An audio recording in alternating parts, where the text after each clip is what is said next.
स्वामींना आपण घरात आणत नाही, स्वामींना आपण घरात प्रतिष्ठित करत नाही, स्वामींची प्रतिष्ठापना आपण करत नाही, तर लक्षात घ्या ब्रह्मांड नायकाची इच्छा असते. स्वामी समर्थ महाराजांची ज्यांना आपण परब्रह्म म्हणतो त्या भगवंताची इच्छा असते, म्हणून या सगळ्या गोष्टी होतात.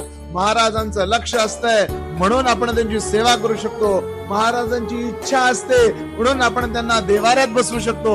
महाराजांची इच्छा असते म्हणून आपण नित्य सेवा करू शकतो. लक्षात घ्या ब्रह्मांड नायकाने ठरवलंय की कोण माझा भक्त होणार. ब्रह्मांड नायकाने ठरवलंय की कुणाचा उद्धार होणार, म्हणून आणि म्हणूनच आपल्याकडून या सेवा घडतात. लक्षात घ्या करता करविता देता न्याय करता सगळं स्वामी स्वामी स्वामी आहे. महाराजांनी ठरवलंय म्हणून सेवा करतोय. हे वाक्य आयुष्यभर डोक्यात ठेवा.